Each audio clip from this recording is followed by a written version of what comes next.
اصحاب کہف کا واقعہ چل رہا تھا اور بیچ میں اللہ تبارک و تعالی نے 2 آیتوں کے اندر ایک بات ارشاد فرمائی کہ آپ نے کوئی بھی بات کرنی ہو، کل کے ارادے کا ذکر کرنا ہو تو اس کو اللہ تعالیٰ کی مشیت کے ساتھ اس کو لازم کر دیں،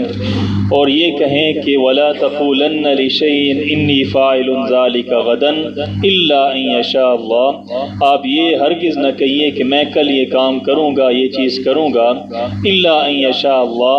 مگر اگر اللہ تعالیٰ نے چاہا تو۔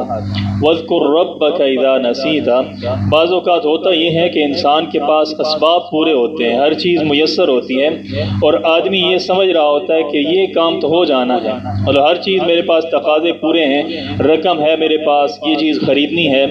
تو میں جا کر خرید سکتا ہوں۔ تو وہ آدمی کیا کرتا ہے، اسباب کے اوپر صرف اس کی نظر ہوتی ہے، لیکن اللہ رب العزت کیا کرتے ہیں کہ اس کے اسباب کے اندر ایسی چیزوں کو رکاوٹ پیدا فرما دیتے ہیں کہ باوجود وسائل ہونے کے انسان وہ کام نہیں کر سکتا۔ تو اس لیے کہا جاتا ہے کہ ہر کام جو ہے وہ اللہ تعالیٰ کے سپرد کر دینا چاہیے۔ حضرت علی رضی اللہ تعالیٰ عنہ کا قول بھی ہے کہ عرفت ربی بفسخ العزائم، میں نے اپنے رب کو اپنے ارادوں کے ٹوٹنے سے پہچانا ہے، یعنی کہ میں ارادہ کرتا ہوں کسی کام کا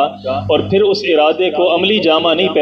پہنا سکتا، تو اس سے پتہ چلتا ہے کہ ایک ذات ہے، قدرت والی ہے، طاقت والی ہے، جو ارادوں کو بھی توڑ سکتی ہے۔ تو اس سے میں نے اپنے رب کو پہچانا۔ تو آدمی کو چاہیے کہ کسی بھی کام کا مستقبل کا ارادہ کرے تو ساتھ میں اس کو اللہ تعالیٰ کی مشیت کے ساتھ مشروط کر دیں۔ وَاذْكُرْ رَبَّكَ إِذَا نَسِيتَ، اور یاد کرو جب اپنے رب کو، اذا نسیت جب بھول جاؤ تو، وَقُلْ عَسَىٰ أَن يَهْدِيَنِ، اور کہہ دیجئے ممکن ہے، امید ہے، أَن يَهْدِيَنِ رَبِّي، کہ میرا رب راستہ دکھائے گا مجھ کو، لِأَقْرَبَ، جو زیادہ قریب ہے، مِنْ هَٰذَا، اس سے بھی، رَشَدًا، ہدایت کے اعتبار سے، یعنی کہ اللہ تبارک و تعالیٰ نے ہدایت کے لیے اتنا بڑا واقعہ نازل کیا اصحاب کہف کا کہ لوگ ہیں 300 سال تک سوئے پڑے رہے ہیں، اللہ تعالیٰ نے ان کو سلائے رکھا، تو یہ ہدایت کے اخذ کرنے کے لیے بہت بڑا واقعہ ہے۔ لیکن میرا رب اس سے بڑا بھی ہدایت کا واقعہ جو ہے، ہدایت کا کوئی نمونہ جو ہے اس کو نازل فرما سکتے ہیں۔ وَلَبِثُوا فِي كَهْفٍ، پھر اللہ تبارک و تعالیٰ نے جملہ معترضہ کے بعد پھر اسی واقعے کو بیان فرمایا اور اس کا تتمہ جو ہے وہ ذکر فرمایا۔ وَلَبِثُوا، اور وہ لوگ ٹھہرے، اصحاب کہف جو ہیں، فی کہفہم، اپنی غار کے اندر، 300 سنین، سال، وازدادوا، اور زیادہ اس سے، 9 سال زیادہ، یعنی کہ 300 سال ٹھہرے، وازدادوا، اور زیادہ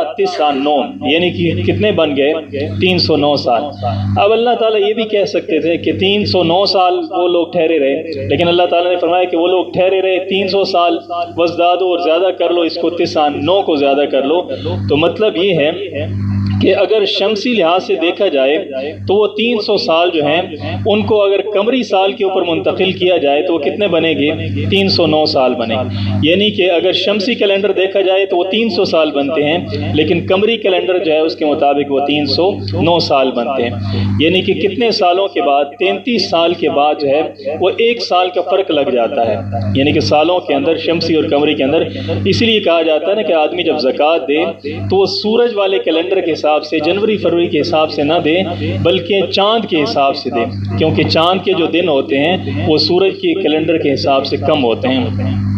تو اس لیے دونوں اللہ تبارک و تعالیٰ نے فرما دیے کہ اگر تم دیکھنا چاہتے ہو سورج کے کیلنڈر کو تو پھر تو وہ 300 سال سوئے ہیں، اور اگر تم چاند کے کیلنڈر کو دیکھنا چاہتے ہو تو پھر وہ 309 سال تک سوئے رہے۔ بعض لوگوں نے یہاں پر لکھا ہے کہ وہ جو لوگ جب بیدار ہوئے تو اس کے بعد 9 سال تک زندہ رہے، پھر اس کے بعد ان کی موت واقع ہوئی۔ تو یہ بات جو ہے نا یہ کمزور قول ہے، یہ صحیح قول نہیں۔ حقیقی قول یہ ہے جس کی طرف زیادہ مفسرین گئے ہیں کہ وہ لوگ جب باہر کھڑے تھے آپس کے اندر ذکر کر رہے تھے، تذکرہ کر رہے تھے،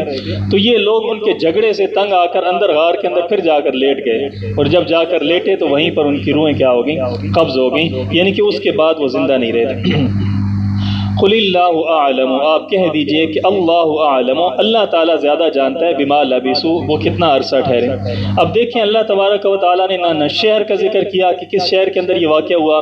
نہ اللہ تعالیٰ نے متعین تعداد بتائی ہے، 6 لوگ تھے، 7 لوگ تھے، 8 لوگ تھے، نہ اللہ تبارک و تعالیٰ نے اور چیزیں بتائی ہیں کہ ان کے نام کیا تھے، ان کی بادشاہ کے ساتھ رشتہ داری کیا تھی، یہ جو سارے معاملات ہیں اللہ تعالیٰ نے ذکر نہیں کیا۔ لیکن دیکھیں تعداد کیسے اللہ تعالیٰ نے فکس بتائی ہے، یعنی کہ شمسی کیلنڈر کی بھی بتا دی اور قمری کیلنڈر کی بتا دی۔ تو یہ جو مدت بتانا ہے نا، یہ مدت اس لیے بتائی گئی کیونکہ مدت کا تعلق ان کی ہدایت کے ساتھ تھا، ان لوگوں کی، کیونکہ وہ لوگ کیا کہتے تھے کہ مرنے کے بعد زندہ نہیں ہونا۔ تو اللہ تبارک و تعالیٰ نے فرمایا کہ مرنے کے بعد زندہ کیسے نہیں ہونا، کہ 300 سال تک، اتنی طویل مدت تک اگر سونے کے بعد بندہ بیدار ہو سکتا ہے تو مرنے کے بعد بھی زندہ ہو سکتا ہے۔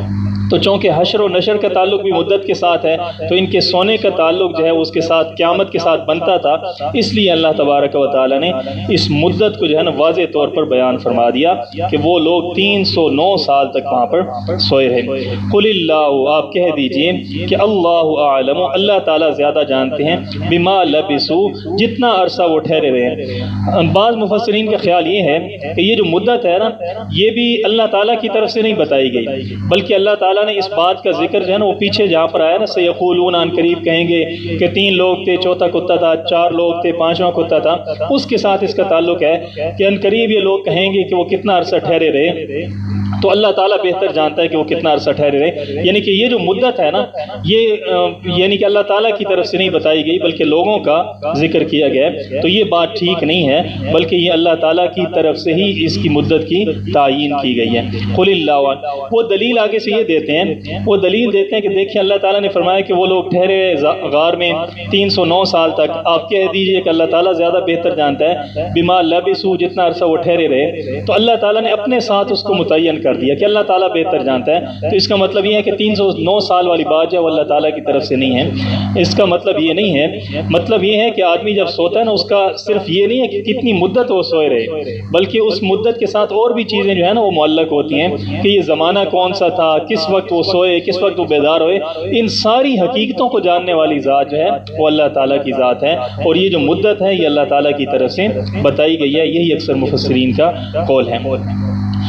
قل اللہ اعلم بما لبثوا لہ غیب السماوات۔ اب یہ اللہ تعالیٰ نے اس پورے قصے کا جو ثمرہ ہے نا، یہ پورا قصہ سنانے کی جو غرض اور غایت ہے وہ اللہ تعالیٰ نے اس آیت کے اندر بیان فرمائی ہے، یعنی کہ ثمرہ قصہ ہے لہ غیب السماوات، اسی کے لیے ہے غیب السماوات، آسمانوں کا غیب، والارض، اور زمین کا غیب، جتنی پوشیدہ چیزیں ہیں ان کا جاننے والا صرف اور صرف اللہ تعالیٰ کی ذات ہے۔ اگر اللہ کے علاوہ کوئی اور جانتا ہوتا تو یہ اصحاب کہف جانتے ہوتے کتنا عرصہ ٹھہرے رہے، حالانکہ وہاں پر تو کچھ لوگ کہتے ہیں کہ 1 دن یا دن کا کچھ حصہ ٹھہرے، اور کچھ نے کہا کہ اللہ تعالیٰ بہتر جانتا ہے۔ تو کسی کو مدت کا پتہ نہیں تھا، تو اس سے پتہ چلتا ہے کہ جو اللہ کے جتنے بھی مقرب ہو جائیں، اللہ تعالیٰ اپنے علم غیب کے اندر کسی کو شریک نہیں کرتا۔ اور دوسرا پچھلی آیتوں کے اندر پتہ چلتا ہے کہ آپ صلی اللہ علیہ وسلم اگر عالم الغیب ہوتے تو آپ کو وحی کا انتظار نہ کرنا پڑتا، 17 دن تک، 40 دن تک لوگ تانے دے رہے ہیں، بار بار پوچھ رہے ہیں کہ بتائیں، سوالوں کے جواب دیں، لیکن آپ صلی اللہ علیہ وسلم منتظر ہیں کہ اللہ تعالیٰ کی طرف سے وحی آئے گی، جبرائیل آئے گا، تو پھر جو ہے وہ واقعہ سنایا جائے گا۔ تو علم غیب جو ہے وہ صرف اور صرف اللہ تعالیٰ کے پاس ہے، یہ اس صورت کا مضمون ہے اور خلاصہ ہے۔ لہو غیب السماوات، اسی کے لیے ہے غیب آسمانوں کا، والارض، اور زمین کا۔ اب صرف کیا خوب دیکھتا ہے، اب صرف بھی اللہ تعالیٰ کیا خوب دیکھتا ہے، وہ اسمع، اور کیا خوب اللہ تعالیٰ سنتا ہے۔ اللہ تعالیٰ آنکھوں سے پاک ہیں، اللہ تعالیٰ کانوں سے پاک ہیں، اس کے باوجود اللہ تعالیٰ کی ذات دیکھتی بھی ہے اور اللہ تعالیٰ کی ذات سنتی بھی ہے، اور اس کا دیکھنا بھی عجیب ہے اور اس کا سننا بھی عجیب ہے۔ اب صرف اس کو کہتے ہیں فعل التعجب، یہ جنہوں نے گردانیں پڑھی ہیں نا، صرف صغیر کے اندر آتا ہے نا، ما اضربہ واضرب بہ، تو یہ واضرب بہ یہی ہے ابصر بھی ما لہم من دون ہی نہیں ہے اس کے سوا من دون ما لہم نہیں ہے ان کے لیے من دون ہی اس کے سوا اللہ تعالیٰ کے سوا من ولی کوئی مددگار نہیں ہے کوئی مختار نہیں ہے ولا یشرک اور نہ وہ شریک کرتا ہے اللہ تعالیٰ شریک نہیں کرتا فی حکم ہی اپنے حکم کے اندر احدن کسی ایک کو بھی شریک نہیں کرتا اللہ تعالیٰ اپنے حکم کے اندر اپنی بادشاہی کے اندر اپنے اختیار کے اندر کسی کو شریک نہیں کرتا اکثر مفسرین نے لکھا ہے کہ یہاں حکم ہی سے مراد یہ ہے کہ علم غیبی ولا یشرک فی علم غیبی اللہ تعالیٰ اپنے علم غیب کے اندر کسی ایک کو بھی شریک نہیں کرتا اب یہاں پر اللہ تبارک و تعالیٰ نے قصہ کو مکمل فرمایا اور آگے قرآن کی حقانیت کو بیان فرما رہے ہیں وَاتْلُ مَا أُوحِيَ إِلَيْكَ اور آپ تلاوت کریں ما اوحی الیک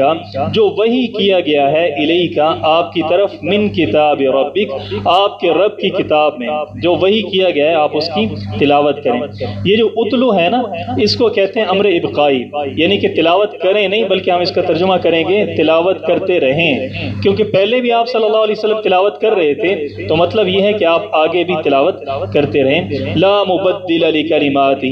نہیں تبدیل ہوتے لکلماتہ نہیں ہے کوئی تبدیل کرنے والا لکلماتہ اللہ تعالیٰ کی باتوں کو اللہ تعالیٰ کے کلموں کو کوئی تبدیل کرنے والا نہیں ہے اور اللہ کا کلمہ کیا ہے کہ اللہ تعالیٰ آپ کو غالب کریں گے اللہ تعالیٰ مدد اور نصرت اللہ تعالیٰ کی وہ آپ کے ساتھ ہوگی تو اس اللہ تعالیٰ کے کلمے کو کوئی تبدیل کرنے والا نہیں ہے ولن تجد اور آپ نہیں پائیں گے من دون ہی اللہ کے سوا ملتحدن کوئی جائے پناہ نہیں پائیں گے اللہ کے سوا کوئی مددگار کوئی پناہ دینے والا اللہ کے علاوہ کوئی نہیں ہے یہ جو ملتحدہ کا لفظ ہے نا یہ لحد سے نکلا ہے لحد کا لفظ آپ سنتے رہتے ہیں لحد قبر کو بھی کہتے ہیں کہ فلاں کی لحد کے اوپر جو ہے نا اس طرح تو یہ اسی سے نکلا ہے تو لحد کہتے ہیں ایک کنارے کو تو اصل کے اندر جو قبریں ہوتی ہیں نا وہ دو طرح کی ہوتی ہیں ایک لحد ہوتی ہیں اور ایک شق ہوتی ہیں آپ صلی اللہ علیہ وسلم نے فرمایا تھا اللحد لنا والشق لغیرنا یعنی کہ لحد جو ہے نا لحد کی جو قبر ہے وہ ہمارے لیے ہے اور جو شق قبر ہوتی ہے وہ غیروں کے لیے اب لحد قبر کون سی ہوتی ہے کہ جب انسان گڑھا کھودتا ہے تو تھوڑا سا نیچے جانے کے بعد انسان ایک سائیڈ سے مٹی نکالنا شروع کر دیتا ہے تو اس سائیڈ پہ ایک خانہ سا بن جاتا ہے اس کے اندر میت کو رکھ کے اوپر مٹی ڈال دینا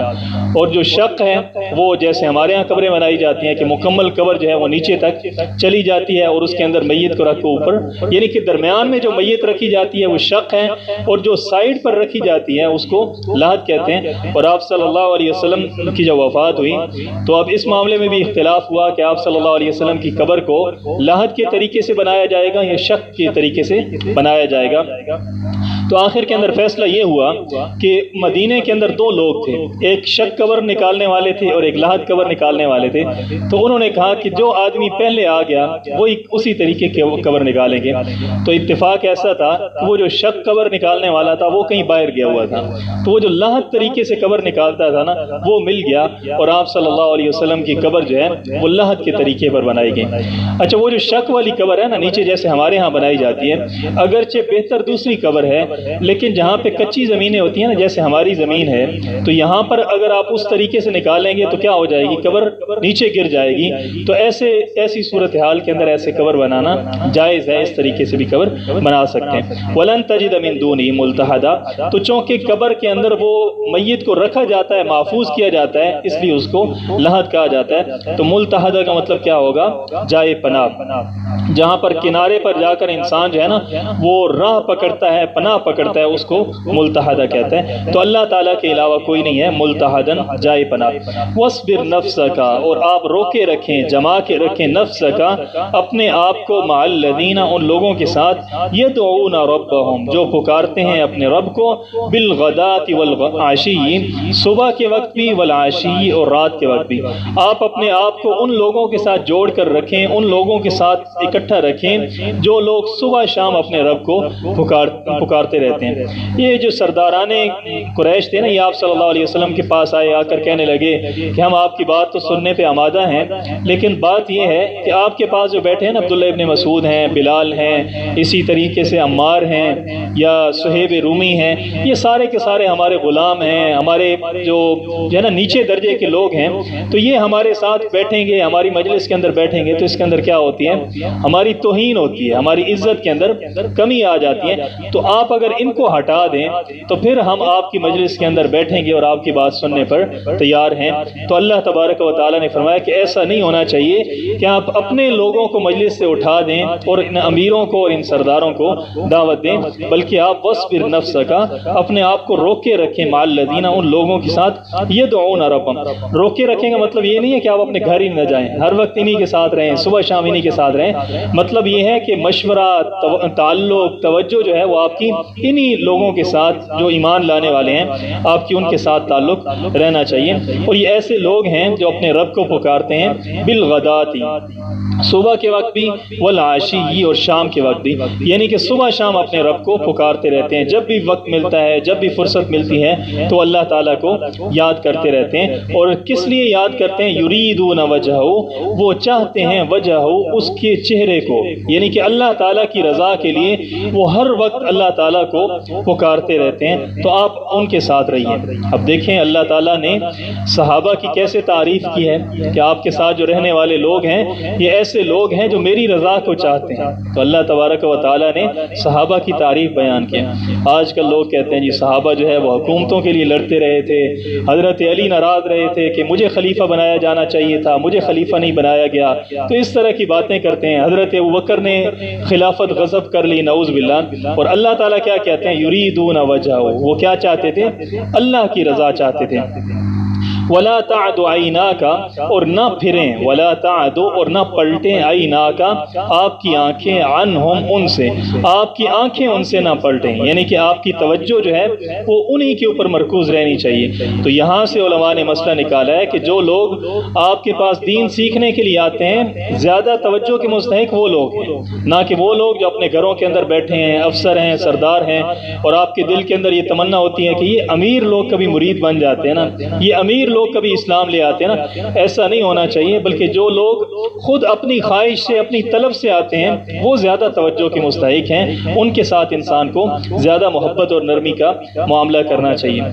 حضرت عمر رضی اللہ تعالیٰ عنہ نے حضرت عمار بن یاسر رضی اللہ تعالیٰ عنہ کو کوفے کا گورنر بنایا۔ تو یہ مزاج کے تھوڑے درویش قسم کے آدمی تھے، لوگوں نے کہا کہ یہ تو وہاں نہیں چلیں گے، کوفے کے لوگ تو بڑے ظالم ہیں، وہ تو کسی کو ٹکنے نہیں دیتے، تو یہ تو واپس آ جائیں گے۔ تو حضرت عمر رضی اللہ تعالیٰ عنہ نے پھر بھی ان کو گورنر بنا دیا۔ اب کچھ عرصہ گزرا، چند مہینے کے بعد واپس آنا پڑا، وہاں پر نہ چل سکے، تو لوگوں نے کہا کہ حضرت جی ہم جیسے لوگ جو نا تجربے کار ہیں، انہوں نے بتا دیا تھا کہ حضرت عمار بن یاسر وہاں پر جو ہے نا وہ حکومت نہیں کر سکیں گے، تو آپ نے کیوں ان کو گورنری دی؟ تو حضرت عمر رضی اللہ تعالیٰ نے آگے سے جواب دیا کہ اللہ تبارک و تعالیٰ نے بنی اسرائیل کے لوگوں کے بارے میں فرمایا تھا کہ ہم فرعون کو غرق کریں گے، سرداروں کو غرق کریں گے، اس لیے تاکہ جو غریب قسم کے لوگ ہیں ہم ان کو حکومت دیں، ہم ان کو سرداری دیں۔ تو میں نے یہ چاہا کہ اللہ تعالیٰ کی بات پوری ہونی چاہیے، حضرت عمار بن یاسر جیسے غریب آدمیوں کو بھی حکومت کا جو ہے وہ ہونا چاہیے، تو اس لیے میں نے حضرت عمار بن یاسر کو بھیجا تھا۔ ولا تعد عیناک، اور نہیں پھرنی چاہیے، عیناک، آپ کی آنکھیں، عنہم، ان سے نہیں پلٹنی چاہیے۔ تریدو، آپ چاہتے ہیں، زینت الحیات الدنیا، دنیا کی رونق کو آپ چاہتے ہیں۔ دنیا کی رونق چاہنے کا مطلب یہ نہیں ہے کہ نعوذ باللہ آپ صلی اللہ علیہ وسلم کو کوئی یہ غرض تھی کہ وہ لوگ ایمان لائیں گے تو زیادہ مال جو ہے وہ ملے گا، بلکہ آپ صلی اللہ علیہ وسلم کیا چاہتے تھے کہ مالدار لوگ بھی مسلمان ہونے چاہیے۔ تو اللہ تبارک و تعالی نے فرمایا کہ ترید زینت الحیات الدنیا، آپ چاہتے ہیں دنیاوی رونق کہ بڑے لوگ جب مسلمان ہوں گے تو اسلام کو اور زیادہ رونق مل جائے گی، تو یہ نہیں ہونا چاہیے۔ ولا تطع، اور آپ پیروی نہ کیجئے، من اغفلنا، جن کو غافل کر دیا، جن کے دل کو ہم نے غافل کر دیا۔ ولا تطع، آپ پیروی نہ کریں، من اغفلنا، ہم نے غافل کر دیا، قلبہ، جن کے دل کو۔ اللہ تعالیٰ نے دل کو غافل کر دیا، مطلب یہ ہے کہ ان لوگوں کے دلوں کے اوپر مہر جباریت لگ گئی کہ اپنے کرتوتوں کی وجہ سے، اپنے کاموں کی وجہ سے، اس لیے اللہ تعالیٰ نے بھی ان کے دلوں کو غافل کر دیا۔ اور اغفلنا کا ایک ترجمہ یہ بھی کیا جاتا ہے کہ ہم نے غفلت کی طرف منسوب کر دیا ان کے دلوں کو، یعنی کہ ان کے دل جو ہے وہ غفلت کی طرف مائل ہو گئے۔ یہ جو غفلہ کا لفظ ہے نا، یہ خالی ہونے کے لیے بھی بولا جاتا ہے۔ کوئی آدمی جب بالکل خالی ہو جاتا ہے، ہدایت سے، کسی بھی توجہ سے خالی ہو جاتا ہے، اس کے لیے بھی غفلہ کا لفظ استعمال کیا جاتا ہے۔ عرب کے لوگ جو قرآن اندازی کرتے تھے نا، تو 10 تیر انہوں نے رکھے ہوئے تھے، وہ جب جوا کرتے تھے تو ایک بڑا جانور ذبح کیا، اس کے 10 تیر بنائے، وہ تیر جب نکالتے تھے تو ان میں سے 7 کے اوپر حصے لکھے ہوتے تھے کہ اس بندے کا 1 حصہ ہے، اس کے 2 حصے ہیں، اس کے 7 حصے ہیں، لیکن 3 تیر ایسے ہوتے تھے جو بالکل خالی ہوتے تھے، تو ان کے اوپر لکھا ہوتا تھا غافلا، کہ یہ بندہ کیا ہے، یہ غافل ہی رہے گا، یہ خالی رہے گا، اس کو حصہ نہیں ملے گا۔ ولا تطع، اور آپ ہرگز پیروی نہ کریں، من اغفلنا قلبہ، جن کے دلوں کو ہم نے غافل کر دیا، عن ذکرنا، اپنے ذکر سے ہم نے غافل کر دیا، واتبع، اور وہ پیچھے لگا، ہوا اپنی خواہش کے، وکان امرہ، اور اس کا کام جو ہے، فرطا، وہ حد سے بڑھنے والا ہے، یعنی کہ آپ ان لوگوں کی پیروی ہرگز نہ کریں جو اپنی خواہشات کے پیچھے چلتے ہیں۔ ہم میں سے بھی اکثر لوگ ہوتے ہیں جو دین کو بھی اپنی خواہشات کے مطابق چلانے کی کوشش کرتے ہیں، تو اللہ تبارک و تعالیٰ نے فرمایا کہ ایسا نہیں ہونا چاہیے، بلکہ اللہ تعالیٰ کا جو حکم ہے اور آپ صلی اللہ علیہ وسلم کا جو طریقہ ہے اس کے مطابق چلنا چاہیے، یعنی کہ ہر معاملے کے اندر انسان کو کیا کرنا چاہیے، اعتدال برتنا چاہیے، فرائض کے اندر بھی، نوافل کے اندر بھی، نیکیوں کے اندر بھی، ہر کام کے اندر انسان کو اعتدال کے ساتھ چلنا چاہیے۔ فرطن کہتے ہیں حد سے بڑھ جانے، وقل، اور آپ کہہ دیجئے، الحق من ربکم، حق من ربکم، تمہارے رب کی طرف سے ہے۔ حق سے مراد کیا ہے، قرآن پاک تمہارے رب کی طرف سے ہے، اور الحق من ربکم، توحید تمہارے رب کی طرف سے ہے۔ فمن شاء، پس جو چاہے، فلیؤمن، پس وہ ایمان لائے، ومن شاء، اور جو چاہے، فلیکفر، اسے چاہیے کہ وہ کفر کرے، یعنی کہ جو ایمان لانا چاہتا ہے وہ ایمان لائے، اور جو چاہتا ہے کفر کرنا تو وہ کفر کرتا رہے۔ تو اس کا مطلب یہ نہیں ہے کہ اللہ تعالیٰ نے اجازت دے دی ہے کہ جو آدمی مرضی کفر کرتا رہے، اس کے اوپر گرفت نہیں ہے، اس کے اوپر پکڑ نہیں ہے، اور جو چاہے ایمان لے کے آئے، بلکہ مطلب یہ ہے جیسے ہمارے ہاں ہوتا ہے کہ والد اپنے بیٹے کو سمجھاتا ہے کہ بہتر یہ ہے کہ تم پڑھائی کر لو، پھر آخر پر جب تنگ آتا ہے نا تو کہتا ہے مرضی تمہاری، جو مرضی کر لو، تو اس کا مطلب یہ ہے کہ تم نے خود بھگتنا ہے۔ تو اللہ تبارک و تعالیٰ بھی ڈانٹ کے لیے کہہ رہے ہیں کہ فمن شاء، اب حق بالکل واضح ہو گئے، اب بھی جو آدمی چاہتا ہے کفر کے اوپر اڑنا تو اڑتا رہے، اس کی سزا اس کو خود ہی بھگتنا پڑے گی۔ انا اعتدنا، بے شک ہم نے تیار کیا ہے، للظالمین، ظالموں کے لیے، نارن، آگ کو ہم نے تیار کر رکھا ہے، اور وہ آگ کیا ہوگی، احاط بہم، وہ گھیر لے گی اس کو، سرادقھا، اس کی کناتیں، سرادق کہتے ہیں پردوں کو، تو یہ جو کناتیں ہوتی ہیں نا، یہ بھی چونکہ کپڑوں سے بنی ہوتی ہیں، تو اللہ تبارک و تعالیٰ نے فرمایا کہ جہنم کے اندر کناتیں لگی ہوں گی، ان کو ڈال کر آس پاس جو ہے وہ آگ کے پردے لگا دیے جائیں گے، بلکہ حدیث کے اندر آتا ہے کہ آپ صلی اللہ علیہ وسلم نے فرمایا کہ ایک کنات جو ہوگی جہنم کے اندر وہ 4 پردوں کے اوپر مشتمل ہوگی، یعنی کہ 4 پردے آگ کے ہوں گے، اور آپ صلی اللہ علیہ وسلم نے فرمایا کہ وہ ایک پردہ اتنا بڑا ہوگا کہ آدمی اگر 40 سال تک چلتا رہے تو وہ پردہ ختم نہیں ہوگا، اتنی بڑی آگ کی بڑی بڑی دیواریں ہوں گی، اس کے اندر انسان کو ڈالا جائے گا۔ احاط بہم سرادقھا وَإِن يَسْتَغِيثُوا، اور اگر وہ طلب کریں گے، فریاد کریں گے، مدد مانگیں گے، یغاثوا، تو مدد کی جائے گی ان کی، یعنی کہ کھانا مانگیں گے، پیاس کی وجہ سے پینے کے لیے کچھ مانگیں گے تو ان کی مدد کی جائے گی، بماء، پانی کے ساتھ، کالمہل، جو تل چھٹ کی طرح ہوگی، یعنی کہ دیکھتے ہیں نا آپ کے پکوڑے بناتے ہیں جو حلوائی، تو اس کے نیچے جو بچ جاتا ہے اس تل چھٹ کی طرح اللہ تبارک و تعالیٰ ان کو پانی دیں گے۔ کلمول کے اور بھی ترجمے کیے گئے ہیں، تلچٹ کا ایک مطلب کلمول کا یہ بھی ہوتا ہے کہ یہ جو تانبا ہوتا ہے نا پگھلا ہوا، تو اللہ تبارک و تعالیٰ پینے کے لیے ان کو تانبے کا تیل جو ہے ان کو دیا جائے گا، کلموہلی، وہ کس کی طرح ہوگا، تلچٹ کی طرح ہوگا، یشوی الوجوہ، جو ان کے چہروں کو بھون کر رکھ دے گی، پانی جیسے ہی انسان کے منہ کے قریب آئے گا تو ان کے منہ کیا ہو جائے گے، آگ کی وجہ سے جل جائیں گے، یشوی، بھن جائیں گے، الوجوہ، ان کے چہرے، بئس الشراب، بہت برا پینا ہوگا، وساعت مرتفقہ، اور بہت بری ہوگی، مرتفقاً آرام گاہ، رہنے کی جگہ جو ہے وہ بہت بری ہوگی۔ ان الذین آمنوا، بے شک وہ لوگ، آمنوا جو ایمان لائے، وعملوا الصالحات، اور نیک کام کیے، اچھے کام کیے، انا بے شک ہم، لا نضیع، نہیں ضائع کرتے، اجر من احسن عملا، اس شخص کا احسن عملا جو اچھے کام کرتا ہے، ہم کسی کے اچھے عمل کو ضائع نہیں کرتے، چاہے وہ چھوٹا سا عمل بھی ہو، اور آپ صلی اللہ علیہ وسلم نے بڑی ترغیب دلائی ہے نیک اعمال کی۔ آپ صلی اللہ علیہ وسلم نے فرمایا کہ تم میں سے ہر آدمی ایسے کیوں نہیں کرتا کہ اگر اس کے پاس 2 درخت ہیں تو ایک درخت اپنے بھائی کے لیے دے دے، اگر 2 سواریاں ہیں اور اس کے بھائی کو سواری کی ضرورت ہے تو اپنی سواری کیا کر دے، اپنے بھائی کو دے دے، یعنی کہ چھوٹی سے چھوٹی نیکی کی بھی اگر انسان کو توفیق ملتی ہے، موقع ملتا ہے تو انسان کو وہ کرنا چاہیے۔ بلکہ آپ صلی اللہ علیہ وسلم نے فرمایا کہ تمہیں چاہیے کہ تم اپنے بھائی کی میرے پاس آ کر سفارش کیا کرو، یعنی کہ کوئی کام اگر میں نے کروانا ہو اور تمہیں یہ لگتا ہو کہ فلاں آدمی جو ہے وہ مناسب ہے اس کام کے لیے، تو تم اپنے بھائی کی سفارش کر دیا کرو۔ یہ بھی ایک طرح کی کیا ہے؟ نیکی ہے۔ وہ جو دوسری سفارش ہے نا، کسی کا حق مار کر، وہ حرام ہے، وہ ناجائز ہے۔ اگر جائز حق کسی کا دلوانے کے لیے آپ سفارش کرتے ہیں تو اس کا بہت بڑا اللہ تعالیٰ کے ہاں اجر ہے۔ بلکہ آپ صلی اللہ علیہ وسلم نے فرمایا کہ اچھی سفارشوں میں سے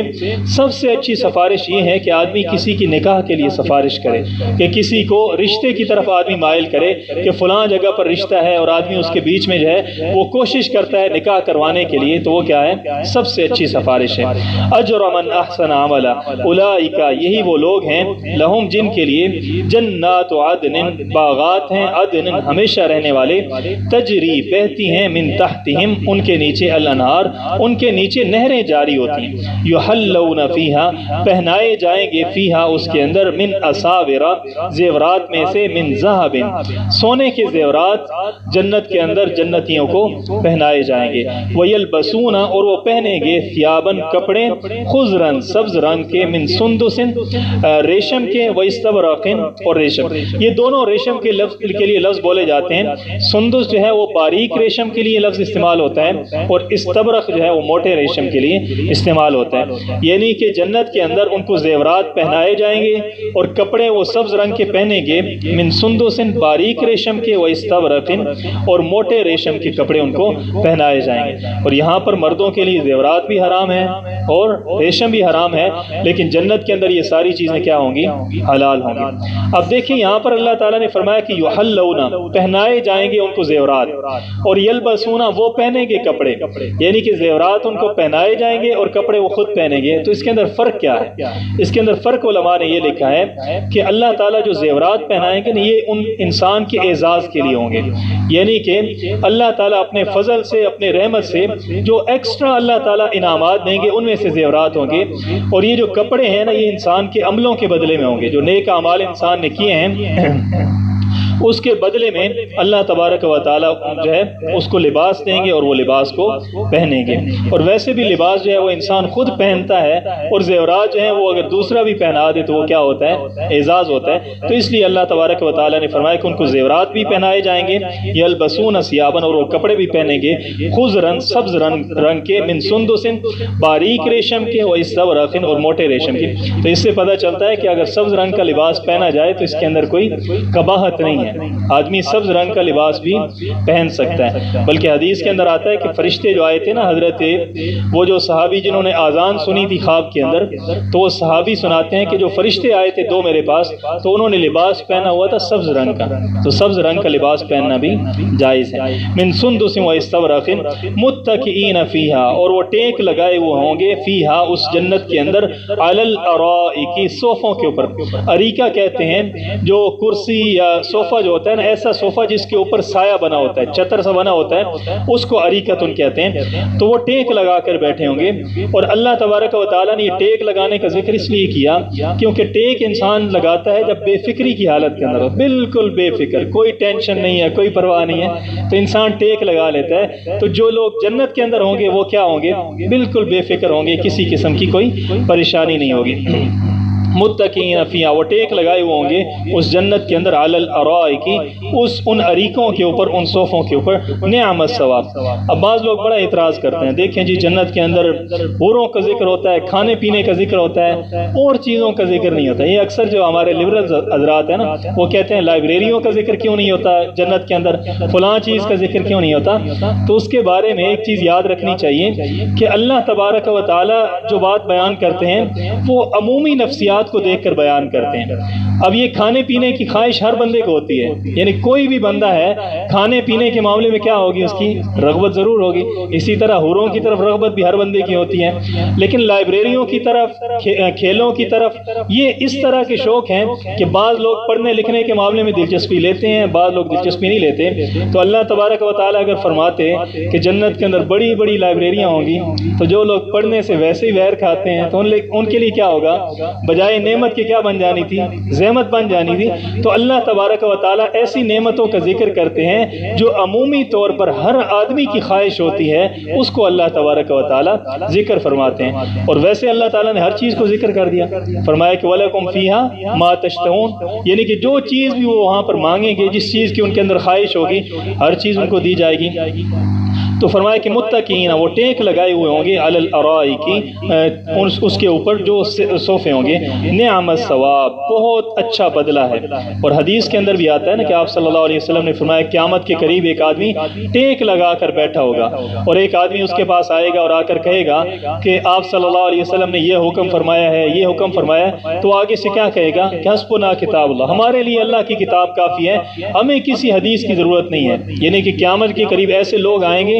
اتنے بے فکرے ہوں گے، اتنی یعنی کہ ان کو کسی معاملے کی پرواہ نہیں ہوگی، کیا کہیں گے کہ بس جو چیز قرآن کے اندر آ گئی ہے وہی ہمارے لیے کافی ہے، آپ صلی اللہ علیہ وسلم کے فرامین کی ہمارے نزدیک کوئی اہمیت نہیں ہے۔ فرمایا کہ نعم الثواب، بہت اچھا بدلہ ہے، وحسنت مرتفقا، اور بہت اچھی ہے مرتفقا، آرام گاہ، رہنے کی جگہ بہت اچھی ہے۔ اب آپ دیکھیں 29ویں آیت کے اندر اللہ تعالیٰ نے فرمایا کہ وساعت مرتفقا، جہنم کیا ہے؟ بہت بری آرام گاہ ہے، اور یہاں پر اللہ تعالیٰ نے فرمایا کہ جنت کیا ہے؟ حسنت مرتفقہ، بہت اچھی رہنے کی جگہ ہے۔ اللہ تعالیٰ ہمیں بھی اہل جنت کے اندر شامل فرما دیں۔ الحمدللہ رب العالمین والعاقبۃ والصلاۃ والسلام علی سیدنا ربنا ظلمنا انفسنا وان لم تغفر لنا وترحمنا اللهم اغفر لنا ولاخواننا الذين سبقونا بالایمان صلی اللہ تعالی علی خیر خلق محمد